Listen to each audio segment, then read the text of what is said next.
Have you ever stopped to think what really defines a Muslim's faith? I mean, it goes beyond just the daily prayers or fasting, right? There's something deeper, a kind of a core principle. And today we're going to dive into exactly that. It's called Tawheed, the oneness of God. Our mission here is to really explore this fundamental idea, unpack its profound implications, and see why it's seen as the absolute heart of Islamic life. It's fascinating, really, because understanding Tawheed, it isn't just some intellectual thing like reading a textbook. For millions, it's genuinely a journey for the soul. It's about finding, well, a deep sense of peace, a connection with the divine. It really is the bedrock, the foundation for, you could say, the entire structure of Islamic belief and practice. Okay, so let's get down to it. What is Tawheed at its core? Our sources really emphasize this. It's the profound principle of God's absolute oneness, affirming there's only one God, unique, unparalleled, no partners, no equals, none. And this draws a really clear line, separating it from, polytheism associating partners with God. It's very distinct. That's a critical point, yes. And this oneness, it's not just one simple idea. It actually breaks down into three interconnected pillars. Each one is quite profound.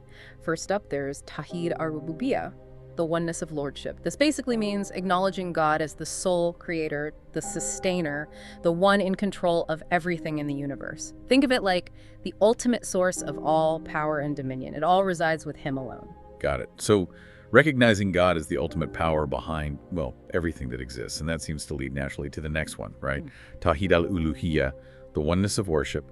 The sources highlight how this pillar says all acts of worship, prayer, supplication, sacrifice, even just the intention behind what we do must be directed only to God, exclusively.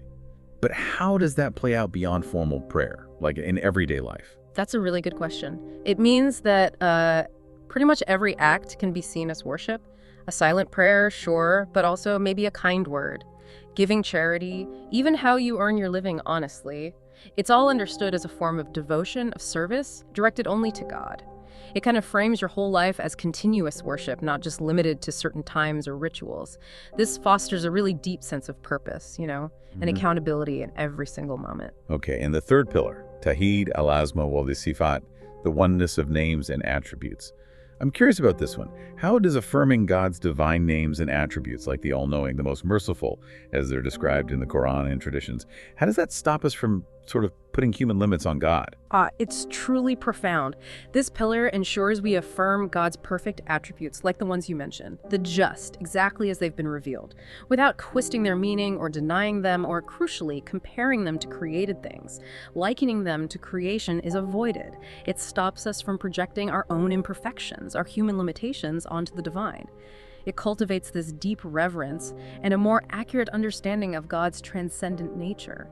And this leads us right into the practical side. How does this deep theology actually, work in daily life? Yeah, this is where the deep dive really gets interesting, I think. Because this core belief, this oneness, it doesn't just sit in theology books. It fundamentally changes your mindset.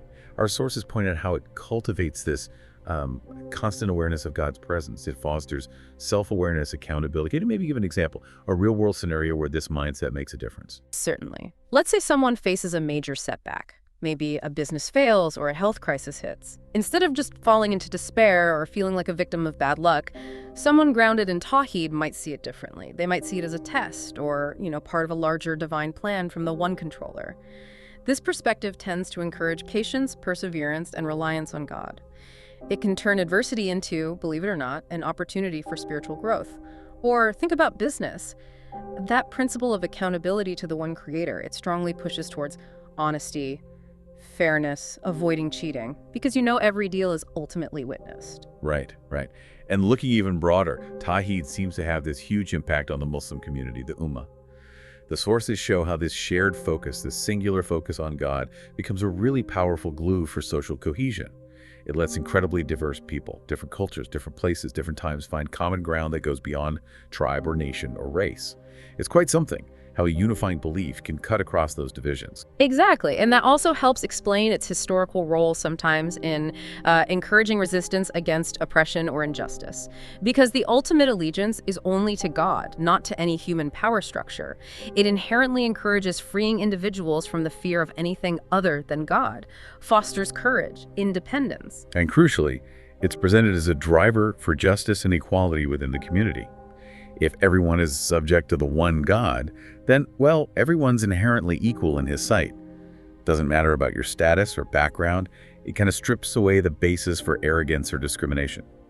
The sources show this principle being used to argue for the rights of the marginalized, pushing for a fairer society. So what becomes really clear is that understanding Tawheed, really understanding it, is absolutely key. It's vital for building a deep understanding of Islam itself. And it's not just, nodding along intellectually. It's a continuous journey, personal spiritual development. It strengthens faith, connection to the divine in every single moment. It turns belief into something lived. It really is the foundation, the unifying thread.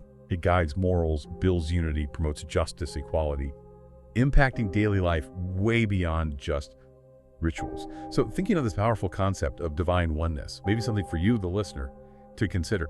How might reflecting on any core unifying principle shape your own view of the world and maybe your actions?